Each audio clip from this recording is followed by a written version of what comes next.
Bien, bueno, continuamos entonces con nuestro estudio de la carta de Pablo a los Efesios.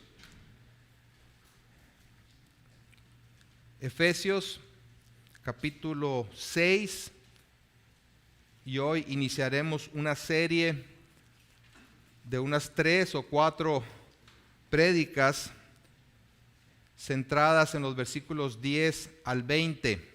He titulado esta serie Estén firmes. Es un llamado a estar firmes. Hoy es domingo 11 de abril del 2021. Les pido entonces que vayan conmigo ahí a Efesios capítulo 6. En un momento más vamos a leer el pasaje. La mañana del domingo 7 de diciembre de 1941, más de 300 aviones japoneses bombardearon sorpresivamente las instalaciones de la base naval estadounidense de Pearl Harbor. Ataque en el que murieron, esto es bien sabido, más de 2.400 personas, principalmente militares, algunos civiles también, y fue destruida gran parte de los barcos y aviones del ejército norteamericano en el Pacífico. Fue un ataque sorpresivo, contundente, que hizo muchísimo daño a la flota americana. Y el éxito de los japoneses se atribuye básicamente a 3 cosas. Una buena estrategia por parte de los japoneses, pero también una excesiva confianza de parte de los americanos. Y en tercer lugar, relacionado, es subestimar a su enemigo. Cometieron el gran error de subestimar los alcances, las maquinaciones del enemigo y sufrieron grandes pérdidas. En una situación de guerra, en un estado de guerra, simplemente no se puede bajar la guardia. ¿Por qué? Porque el enemigo está maquinando la manera de ganar ventaja. Es necesario estar preparados en todo momento y equipados adecuadamente para resistir al enemigo. En la última parte de esta carta de Pablo a los Efesios, el Espíritu Santo, a través del apóstol Pablo, hace un llamado a la iglesia a mantenerse en guardia en contra de sus enemigos. No los que puede ver con los ojos naturales, sino aquellos que no vemos, pero que están asediándonos continuamente. Nos recuerda pues que estamos en una guerra continua para la cual no sirven las armas humanas, por lo cual es necesario acudir a unas armas superiores, acudir al poder del Señor, apropiándonos de las armas espirituales que Él nos ha otorgado. El llamado pues es a permanecer firmes, tal como un soldado lo hace, sabiendo que está en plena guerra. Los cristianos enfrentamos a un enemigo que no solamente es más poderoso que nosotros, sino que además es malo, es astuto, es perseverante. Sin embargo, Dios, quien es inmensamente más poderoso que Satanás y todas sus huestes de maldad, está de nuestro lado y está comprometido a defendernos porque así lo ha determinado. De manera que debemos acudir a Él para poder enfrentar a nuestro enemigo y permanecer firmes. Vamos al pasaje ahí, Efesios capítulo 6, versículos 10 al 20.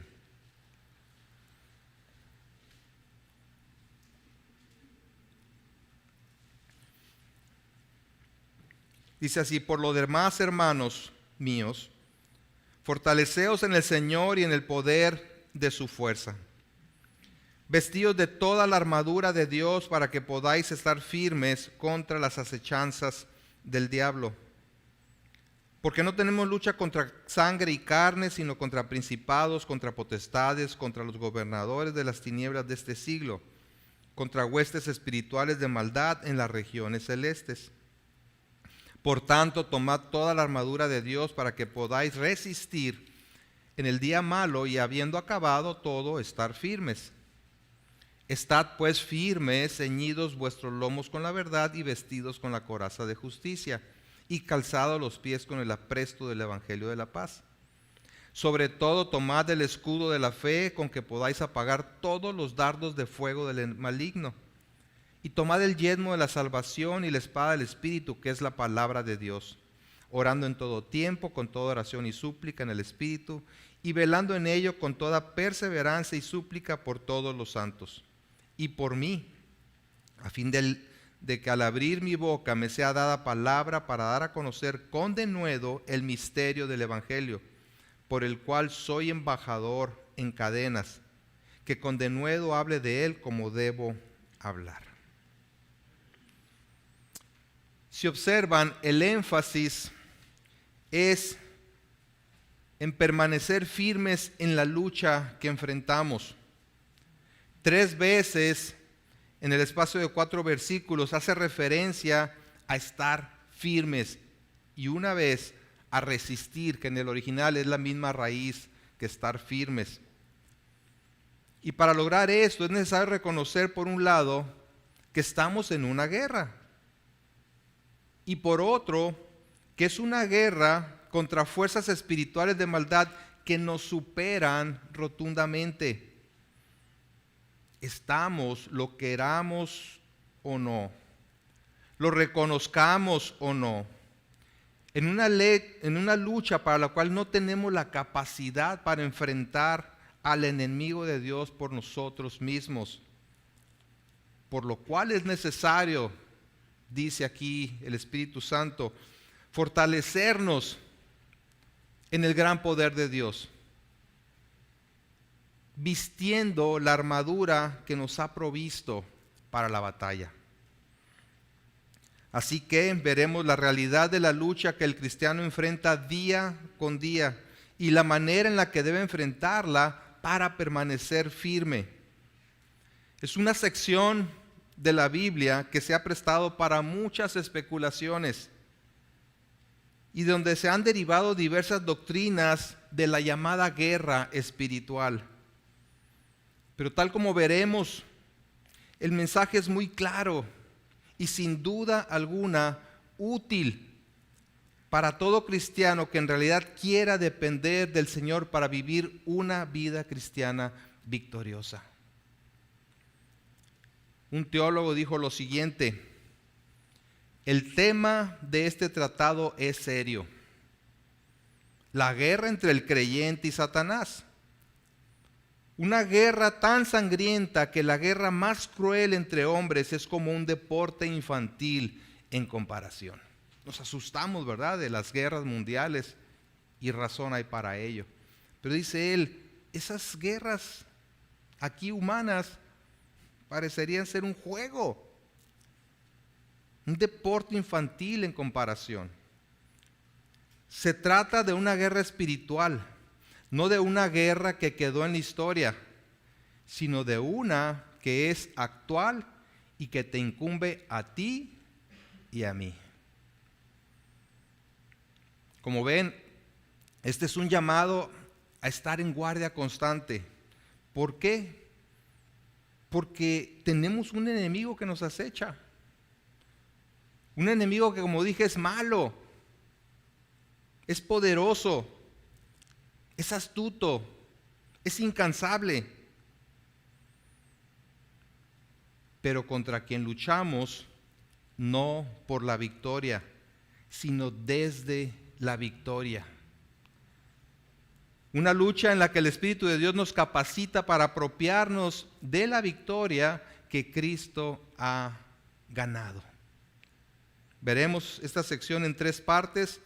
En primer lugar, la realidad de la guerra. En segundo lugar, el poder para enfrentarla. Y en tercer lugar, las armas para la batalla. La realidad de la guerra, el poder para enfrentarla y las armas para la batalla. Veamos entonces la realidad de la guerra. Y para eso vamos al versículo 12.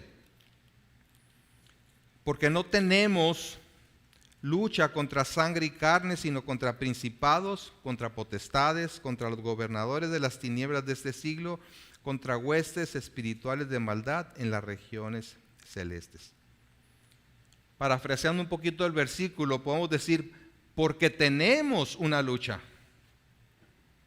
Una lucha que no es contra sangre y carne, sino contra un enemigo espiritual. Existe entonces una lucha, existe una guerra. Veremos la realidad de esa guerra y en segundo lugar, quién es el contrincante en la lucha. Para que no confundamos, para que no pensemos que el enemigo es quien realmente no es. Y descuidemos al verdadero enemigo. Entonces, en primer lugar, vemos que existe una lucha. El apóstol parte del hecho de que estamos en una batalla. Es un error, ¿verdad? Pensar que la vida cristiana, dijo alguien, es una caminata por el parque. Tranquila, imperturbable, pasiva. Pero desde el momento en el que una persona se convierte, pasa del reino de las tinieblas al reino de luz, del ejército de Satanás al ejército de Dios. El Señor Jesús advirtió que sus seguidores serían aborrecidos por todos por causa de su nombre. Llamó bienaventurados a todos los que por su causa fueran vituperados, perseguidos y calumniados. Y aseguró que sus verdaderos discípulos padecerían aflicción en este mundo. Pablo también advierte en 1 Timoteo 3:12 diciendo, y también todos los que quieren vivir piadosamente en Cristo padecerán persecución.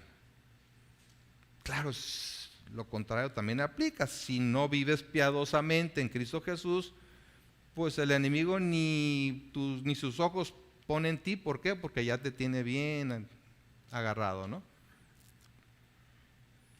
La realidad de la vida cristiana es una lucha constante y fuerte en contra de la satisfacción de los deseos de la carne y en contra del enemigo de Dios que anda como león rugiente buscando a quien devorar. Y el hecho de que Pablo use la palabra lucha, porque tenemos una lucha, dice, indica que estamos involucrados en una batalla mano a mano. Esta palabra lucha, eso es lo que describe, una batalla mano a mano, una batalla a muerte. Y que no somos simples espectadores de un juego. No es como la lucha libre, no, una payasada o una parodia o lo que es, un teatro, pues. Es una lucha de veras. Ahora, si no crees que estás en una guerra, solo considera qué tan fácil o difícil es vivir conforme a la voluntad de Dios. Piensa en el llamado que has recibido y tan solo en esta carta de los Efesios para vivir la vida cristiana en humildad y no en orgullo, en unidad y no en divisiones, en amor y no en lujuria, en luz y no en tinieblas, en sabiduría y no en necedad, en la llenura del Espíritu y no en disipación, manifestando el Evangelio en tus relaciones familiares y laborales. Si para ti eso es demasiado fácil y lo cumples día con día y no enfrentas o no experimentas oposición y conflicto en ninguna de estas áreas, entonces muy posiblemente ya no estés aquí, estés en la gloria. ¿Sí?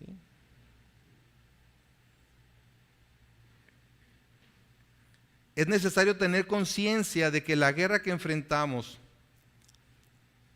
es dura. Y las mayores derrotas en los conflictos entre los pueblos y naciones se ha dado, como ya vimos, por caer en una excesiva confianza, subestimando al enemigo e inclusive olvidando por momentos que están en tiempos de guerra y bajo continua amenaza. He ahí lo que le pasó a Estados Unidos. La Biblia también narra una situación de un pueblo que vivía seguro, ocioso, confiado y aislado de todos los demás, el pueblo de Lais. Vamos a Jueces capítulo 18. Jueces está después de Josué, que está después de Deuteronomio. Capítulo 18.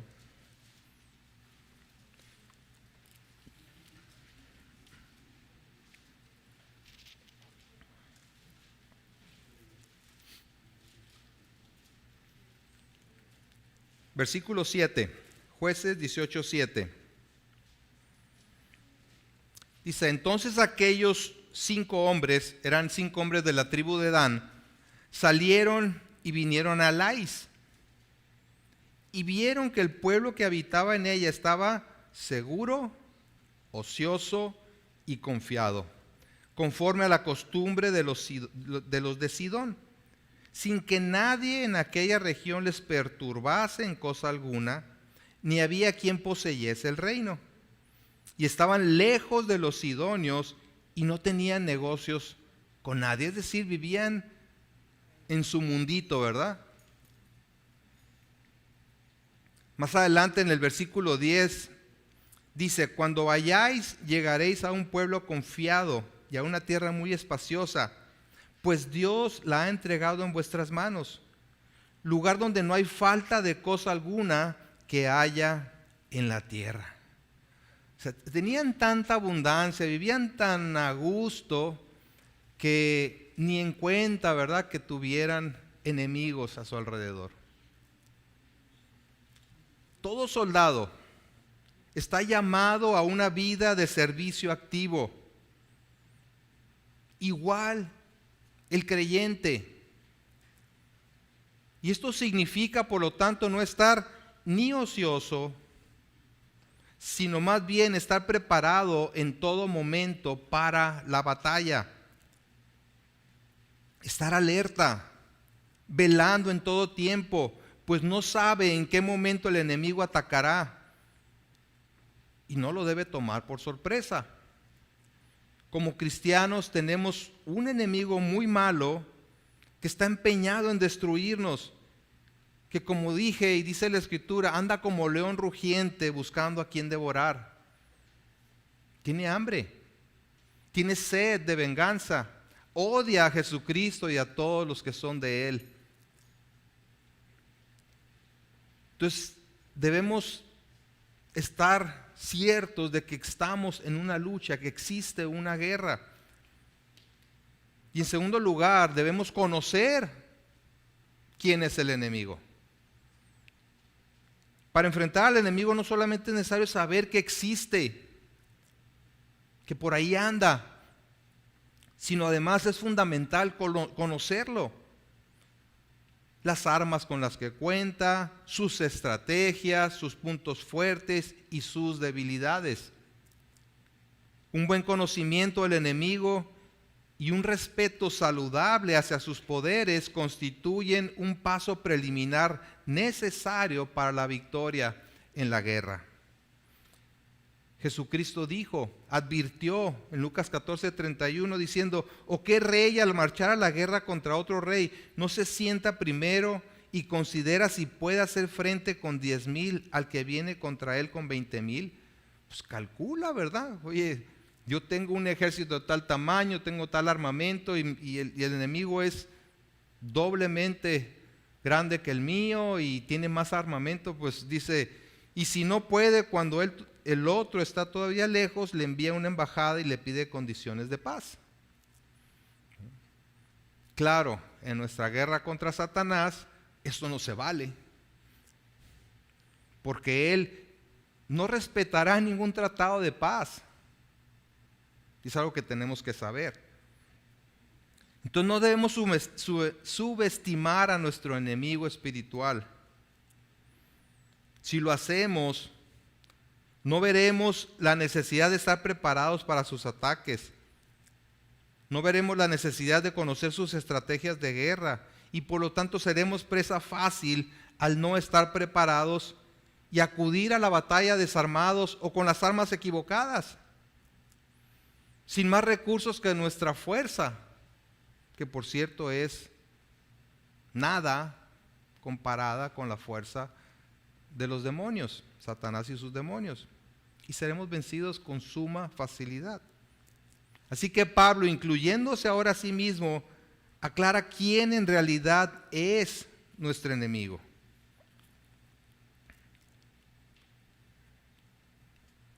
Pero antes de describir al enemigo, dice quién no es el enemigo. No es sangre y carne, dice. Nuestra lucha no es contra sangre y carne. Y esto implica dos cosas. Que nuestra lucha o nuestra guerra no es contra las personas a nuestro alrededor. Ni mi esposa es mi enemiga. Ni mis hermanos cristianos son mis enemigos. Ni mis padres, ni mis hijos, etc. Claro, a veces son usados por el enemigo para causarnos problemas. O somos usados para causarle problemas a los otros, para meter conflicto. Pero solo son instrumentos en manos del enemigo para crear ese conflicto entre nosotros y debemos saber distinguir eso. En segundo lugar, al decir que nuestra lucha no es contra sangre y carne, el Espíritu Santo nos advierte que es una batalla en contra de algo superior, de un enemigo superior. De tal manera que tomemos en serio el conflicto. La guerra es en contra de poderes superiores. Es decir, nuestros enemigos no son los que vemos, aunque a veces pareciera, sino los espirituales, y por ello son más peligrosos. ¿Quiénes entonces son estos enemigos? Dice el versículo 12, son que nuestra lucha, dice, es contra principados, contra potestades, contra los gobernadores de las tinieblas de este siglo, contra huestes espirituales de maldad en las regiones celestes.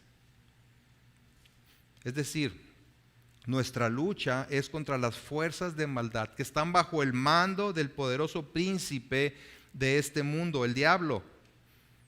Y por lo tanto no podemos enfrentarlos más que con el poder de Dios y las armas espirituales que Él nos ha dado.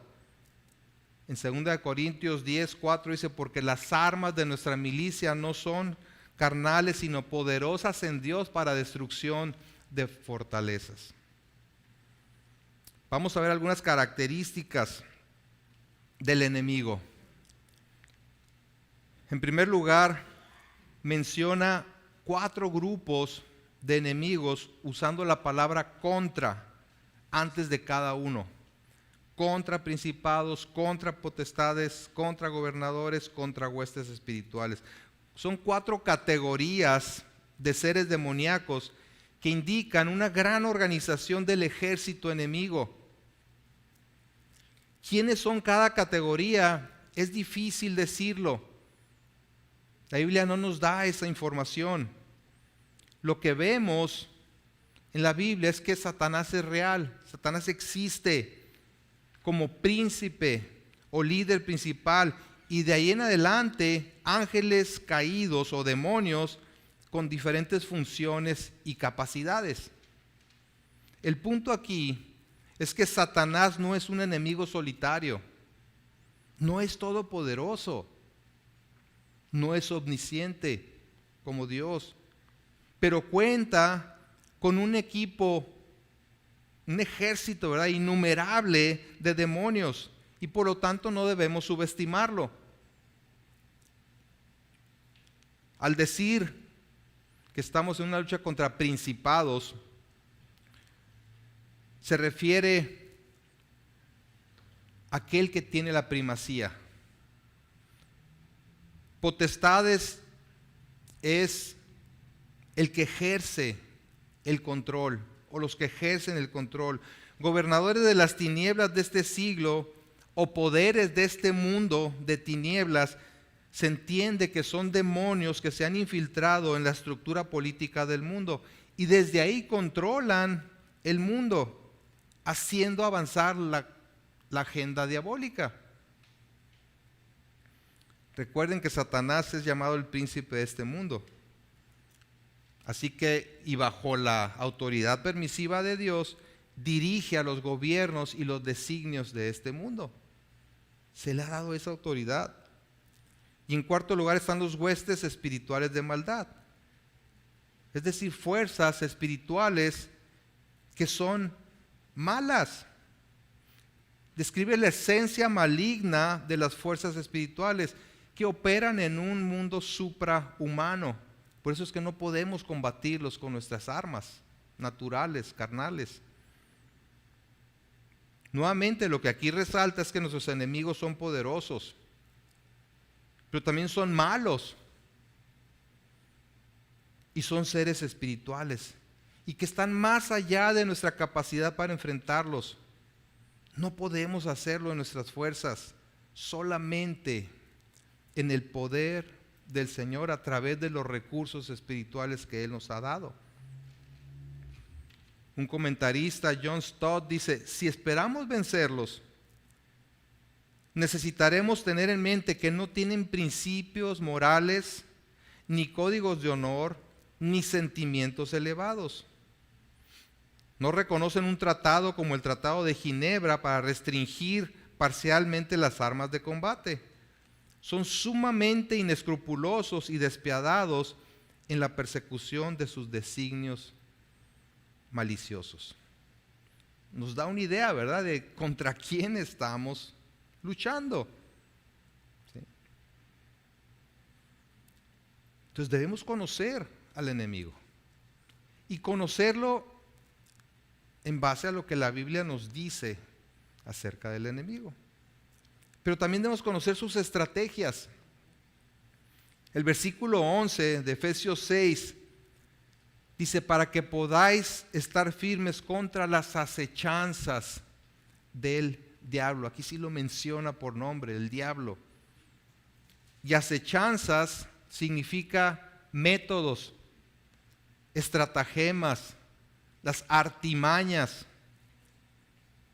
Si no conocemos los métodos de guerra y las estrategias del enemigo, difícilmente podremos enfrentarlo debidamente y mucho menos derrotarlo. Es fundamental conocer su modo de actuar, conocer sus capacidades y sus incapacidades o limitaciones.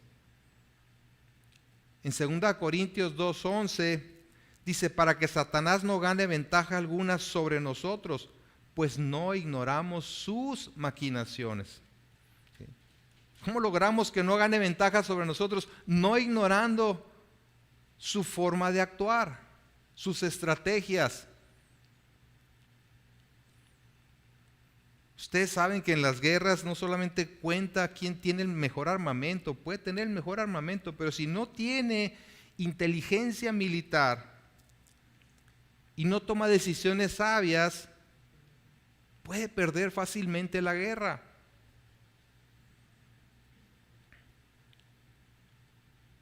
Así que vamos a ver dos estrategias principales de ataque de Satanás: la tentación y la acusación.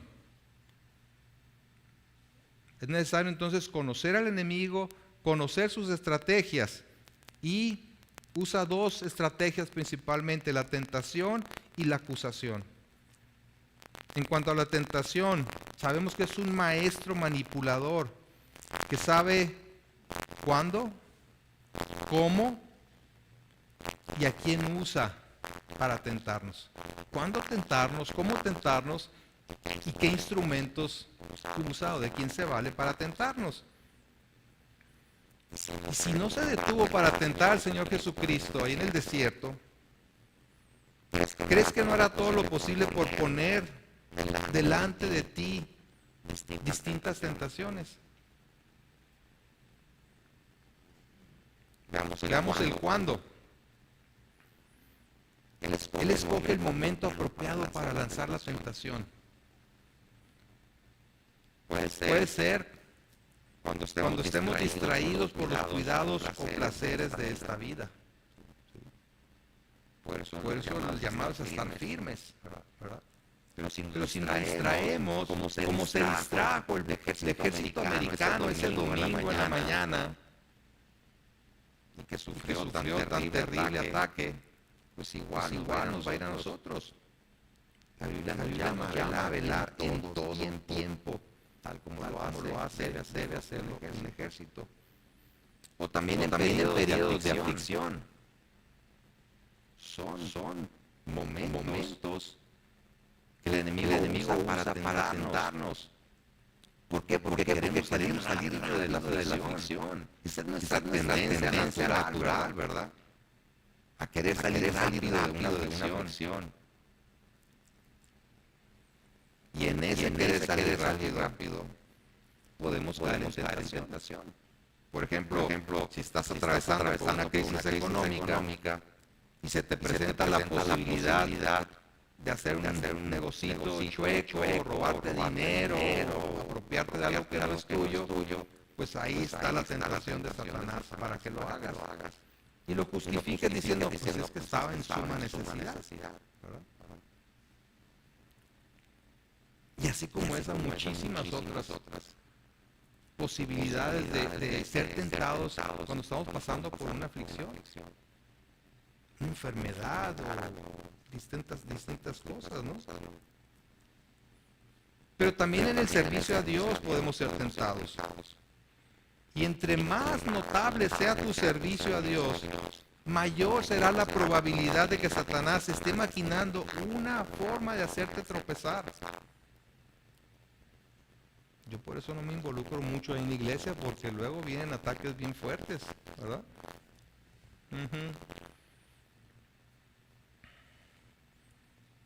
Pero también puede ser después de una gran manifestación del amor y del poder de Dios. Elías cayó en depresión después de ver el poder de Dios contra los profetas de Baal.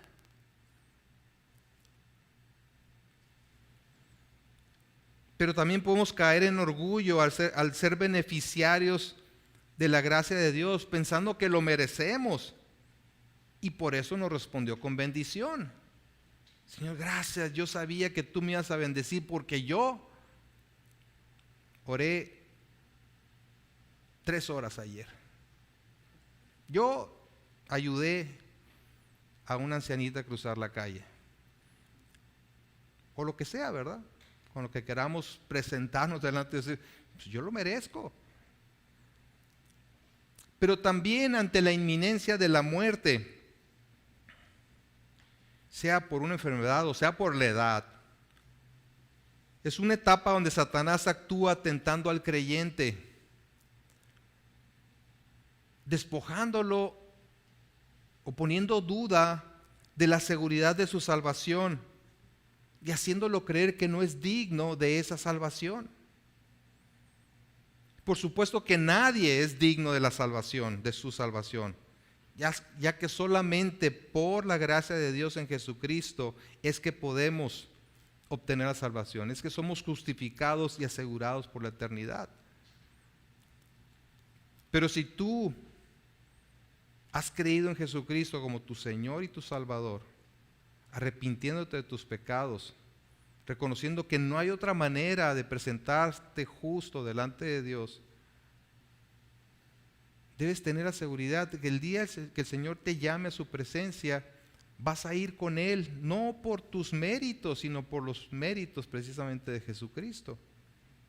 Y no tener miedo a eso. Bueno, ese es el cuándo, ¿no? Ahora en cuanto al cómo, el diablo y los demonios no solo deciden cuándo tentar, sino que también escogen el mejor método para hacerlo. ¿Y saben qué? actúa principalmente con engaño. Él es el engañador por excelencia. Uno de los engaños que quiere presentar es hacernos creer que no existe. Fortalecer la creencia en la mente humana de que Él ni siquiera existe. Eso solamente en las películas, en los libros. Negar su realidad es exponernos más a su ataque. El doctor y predicador Martin Lloyd Jones expresa su convicción al respecto en los siguientes términos y dice: tengo la seguridad de que una de las causas principales del mal estado de la iglesia de hoy es el hecho de que el diablo ha sido olvidado. Atribuimos todo a nosotros mismos. Hemos llegado a ser muy psicológicos en nuestra actitud y pensamiento. Vivimos ignorantes de este gran hecho objetivo, que es el ser y la existencia del diablo, el adversario, el acusador y sus dardos feroces. No se trata de vivir todo el tiempo en temor, ¿verdad? Como vamos a ver más adelante. Pero sí estar consciente de la guerra que estamos enfrentando y del tamaño del enemigo que estamos enfrentando. Que no solamente quiere hacernos creer que no existe, sino que se disfraza además. Actúa disfrazado de muchas maneras. Dice la Biblia que como ángel de luz, como amigo de los cristianos, como algo inocente, presenta las cosas como algo apetecible. Y no solamente él, sino sus demonios también. Dice en 2 Corintios 11, si vamos a 2 Corintios 11, versículos 14 y 15.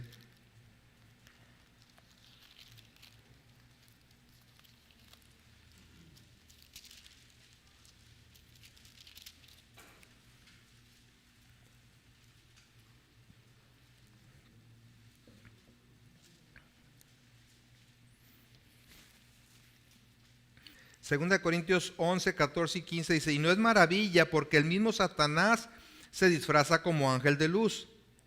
Así que no es extraño si también sus ministros, y estos ministros pues son los demonios, se disfrazan como ministros de justicia, cuyo fin será conforme a sus obras. Él usa gente aquí en el mundo y en las iglesias para que disfrazados como ministros de justicia engañen a la gente. Pero no solamente él se disfraza, sino también disfraza las causas, como pintando como bueno algo que no es bueno. Así que debemos tener cuidado, porque en el afán de lograr algo, inclusive algo bueno, algo válido, los cristianos podemos caer en el engaño del diablo con suma facilidad. Debemos tener bien claro que el fin nunca justifica los medios. El fin nunca justifica los medios. Es que yo necesito eso y por eso voy a violar un principio divino y por eso voy a violar la ley, porque yo lo necesito. Pues el fin podrá ser bueno, el medio no es justificable. ¿Ok? Entonces él disfraza las causas y presenta como justificable alguna práctica pecaminosa. ¿Sí? Esto no es tan mal, hombre, ándale adelante. Vas a obtener lo que quieres. Y algunos creyentes se unen a ciertas causas sin discernir qué y quiénes están detrás de esas causas. Necesitamos investigar, necesitamos discernir. Ahora también engaña por medio de la palabra de Dios, como lo hizo con el Señor Jesús. Claro, citando las Escrituras en un contexto erróneo y perverso. En Mateo 4:6 le dijo a Jesús: si eres hijo de Dios. ¿Era o no era hijo de Dios? Sí, ¿verdad? Échate abajo, porque escrito está: a sus ángeles mandará acerca de ti y en sus manos te sostendrán, para que no tropieces con tu pie en piedra. Está citando la Escritura. Está diciendo verdades. Pero fíjense cómo le contesta Jesús. Escrito está también: no tentarás al Señor tu Dios. Pero si no conocemos la Escritura, viene una de estos ataques, una de estas tentaciones y decimos, oye, pues es cierto, ¿verdad? Soy hijo del rey, yo tengo derecho a hacer cualquier cosa que se me antoje, ¿verdad? Mezclar el error con verdad suficiente para que sea aceptable, ¿no? Ese es su engaño. Y a veces lo hace de manera paulatina también. Mete la tentación poco a poco, ¿sí? Conocí a un hombre que prefería llevar a su papá a ciertos juegos deportivos que eran los domingos que ir a la iglesia. Él se decía cristiano, iba a la iglesia, dejó de ir a la iglesia y su justificación era, no, pues es que el domingo es un día que puedo convivir con mi papá y como lo quiero ganar para Cristo, lo estoy acompañando al juego deportivo todos los domingos. Bueno, pues su fin era bueno, ¿no? Pero qué testimonio le estaba dando al papá y qué confianza estaba poniendo en Dios y en el poder de Dios, ¿verdad? A través del evangelio para salvar o no, para salvar al papá. No, era más importante él dejar lo suyo, sus obligaciones, responsabilidades y convicciones para ir y acompañar y quedar bien con su papá. Pero si lo haces una vez no pasa nada, pues, pero si ya era todos los domingos, pues estaba diciendo mucho. Otra manera es haciendo sentir fuerte al creyente. Dice la Escritura en 1 Corintios 10:12, así que el que piensa estar firme, mire que no caiga. Si nos sentimos muy fuertes espiritualmente, cuidado, porque ahí es donde Satanás va a aprovechar con la tentación. El Señor le dijo a Pablo, bástate mi gracia, porque mi poder se perfecciona en la debilidad. Y Pablo dice, por tanto, de buena gana me gloriaré más bien en mis debilidades para que repose sobre mí el poder de Cristo. ¿Sí? Reconocer nuestra debilidad, nuestra necesidad de la gracia de Cristo. También nos tienta por medio de la vanidad. Nos hace sentir que necesitamos de la aceptación de los demás en base a nuestra presentación física, a nuestros logros, capacidades, excelencias, posesiones, etc. El colmo de la vanidad. Me entero el otro día que ya hay ropa virtual de marcas prestigiadas. Unos tenis, no voy a decir la marca, de miles de dólares, que te puedes poner virtualmente por unos cuantos dólares. Y te tomas fotos y aparecen como si estuvieras llevando esos tenis puestos. Entonces los subes ahí a Facebook, ¿verdad? Tus redes, y la gente cree que realmente te compraste esos tenis de miles de dólares. Y así hay ropa también ya de marca, ropa virtual. Fíjense a qué grado hemos llegado, ¿verdad? Pero pues sí, podemos criticar a los que caen en eso, pero ¿y qué tal estar buscando los likes, verdad? A ver cuántos likes me dieron. Y si no me dieron, y si no me reconocieron, entonces viene la tentación, ay, nadie me quiere, ¿verdad? Soy lo peor. Otra forma es por beneficios terrenales. Y Satanás ofrece beneficios terrenales a cambio de lealtad. Lo hizo con Jesús. Le dijo, a ti te daré toda esta potestad y la gloria de ellos, porque a mí me ha sido entregada y a quien quiero la doy. Estaba diciendo una verdad, pero Jesús jamás iba a ceder, a adorarlo y manifestarle lealtad al diablo a cambio de ninguna posesión terrenal. Bueno, también tenemos el instrumento de la tentación. ¿Qué o a quién utiliza para su obra maligna? Pues Satanás usa a la gente, ¿verdad? Para tentarnos. Pueden ser personas en eminencia, como los predicadores, pseudoapóstoles, pastores, líderes públicos. En 2 Corintios 11:13 dice, porque estos son falsos apóstoles, obreros fraudulentos, que se disfrazan como apóstoles de Cristo. Su objetivo es desviar a los cristianos de su confianza en Cristo para salvación a través, no de Cristo únicamente, sino de otras cosas, otras formas de cierta espiritualidad o logros espirituales, religiosos, etcétera, pero que se apartan todos ellos del evangelio de la gracia. También usa a aquellos que tienen reputación de santidad. En 2 Timoteo 3:5, Pablo habla de aquellos que dice que tendrán apariencia de piedad, pero negarán la eficacia de ella. A estos evita. Cuidado con aquellos que aparentan ser muy piadosos, pero niegan con su vida la eficacia de esa piedad.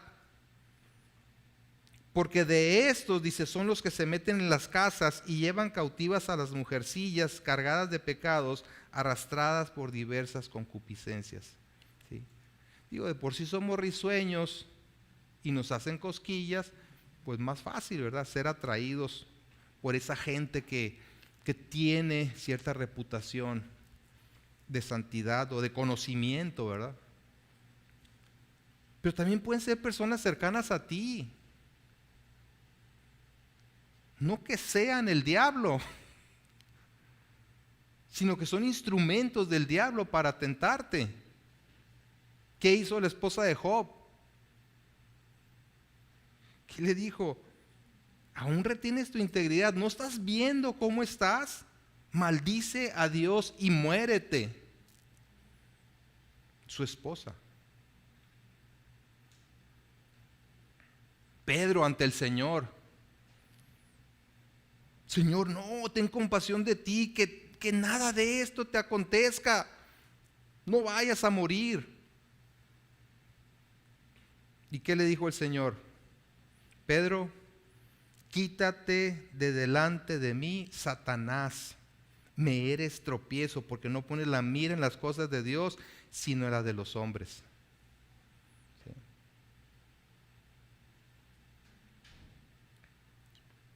De ahí que no solamente cuidarnos de aquellas personas que están alrededor, sino no caer, sobre todo no caer en seguirles el juego cuando vemos que están desviándose de la voluntad de Dios y están siendo instrumentos del diablo para tentarte. Ahora, eso es en cuanto a la tentación, pero también el diablo, les dije, actúa en base a la acusación. Sabemos que es el acusador por excelencia y parte de su estrategia es llevar un reporte acusatorio de los cristianos delante de Dios. Su nombre así lo indica, el acusador. Y siempre está observando a los creyentes para tener elementos para acusarlos delante de Dios. Es un chismoso. Como si Dios no supiera, ¿verdad? Como si Dios no supiera. Vayan ahí a Apocalipsis 12, versículo 10.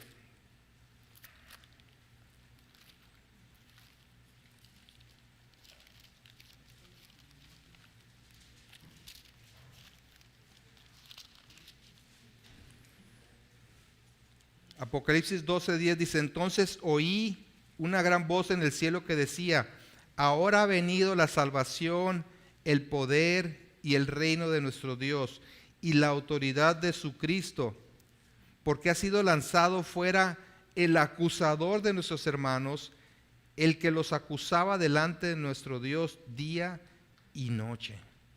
Ya en el desenlace, ¿verdad?, de los tiempos vemos cómo Él es echado fuera. Pero mientras estemos aquí, nos va a estar acusando. De manera que debemos andar en obediencia a Dios para no darle motivos. Pero aún cuando caemos, debemos ir delante de Dios para confesar nuestros pecados, sabiendo que en Cristo tenemos perdón. Cristo es nuestro intercesor.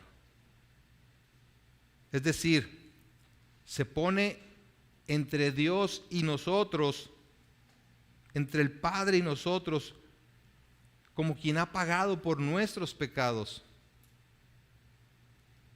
En Hebreos 7:25 dice, por lo cual puede también salvar perpetuamente a los que por Él se acercan a Dios, viviendo siempre para interceder por ellos.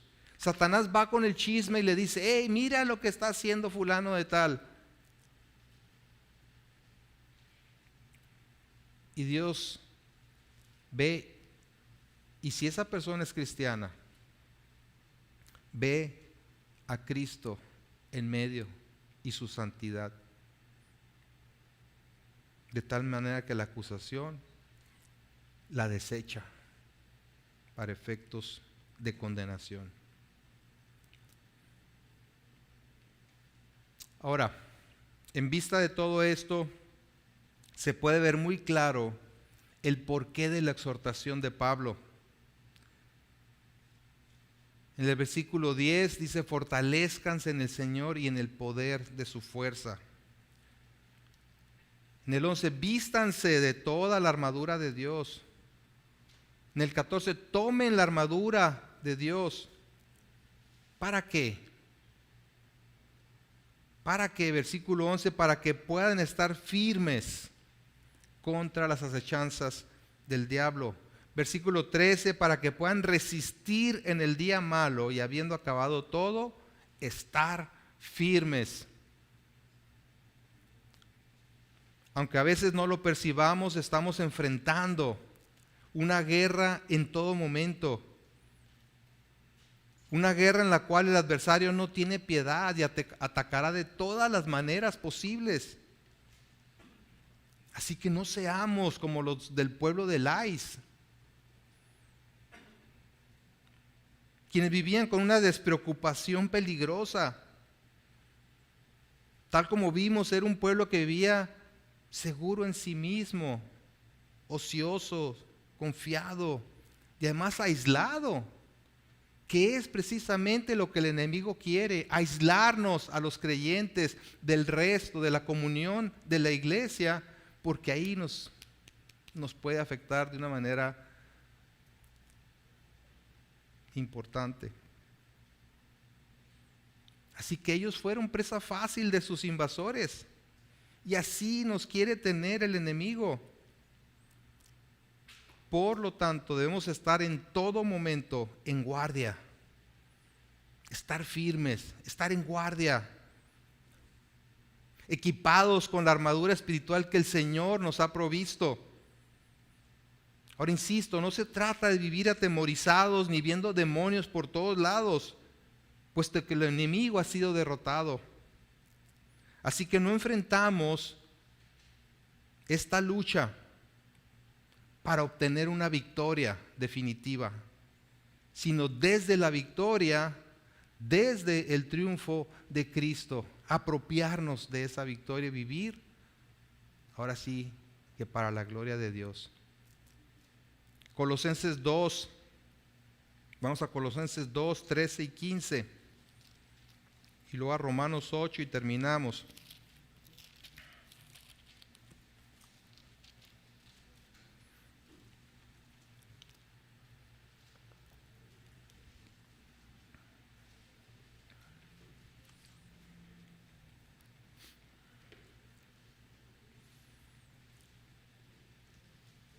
Dice Colosenses 2, 13 al 15, y a vosotros, estando muertos en pecados y en la incircuncisión de vuestra carne, os dio vida juntamente con Él, perdonándoos todos los pecados. Versículo 14, anulando el acta de los decretos que había contra nosotros, que nos era contraria, quitándola del medio y clavándola en la cruz. Por el sacrificio de Cristo, todos los pecados que había en nuestra contra fueron ahí cubiertos, fueron anulados. Dice el versículo 15, y despojando a los principados y a las potestades, los exhibió públicamente, triunfando sobre ellos en la cruz. ¿Por qué Satanás no quería que Jesús llegara a la cruz?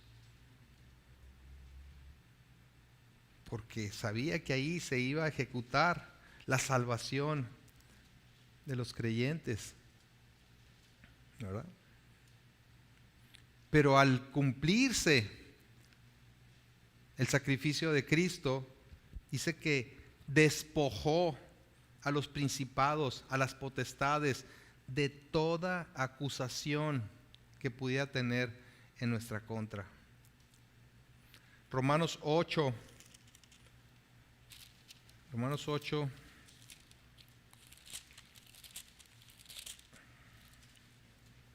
37.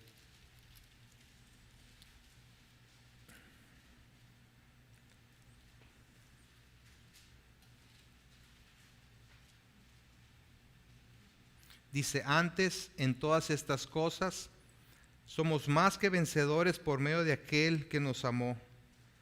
Por lo cual estoy seguro que ni la muerte, ni la vida, ni ángeles, ni principados, ni potestades, ni lo presente, ni lo porvenir. Y pongan atención, ni principados, ni potestades, ¿verdad? ¿Qué vimos en cuanto a nuestros enemigos? Ni lo alto, ni lo profundo, ni ninguna otra cosa creada. Los ángeles son seres creados. Nos podrá separar del amor de Dios que es en Cristo Jesús, Señor nuestro.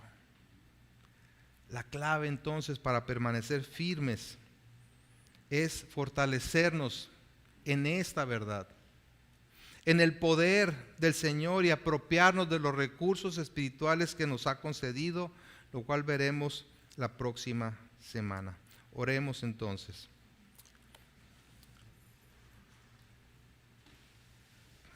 Bendito Padre, gracias te damos, Señor, por tu palabra.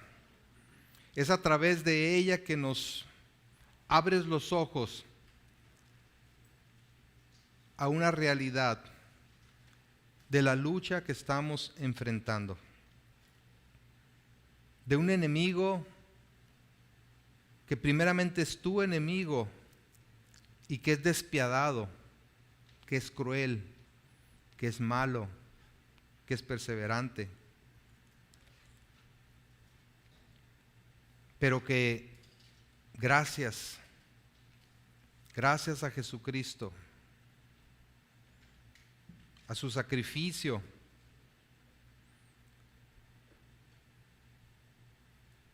y al hecho de que resucitó y hoy vive para interceder por los creyentes, podemos vivir no solamente seguros, sino fortalecidos en tu poder, sabiendo que tú tienes cuidado de nosotros, que tú nos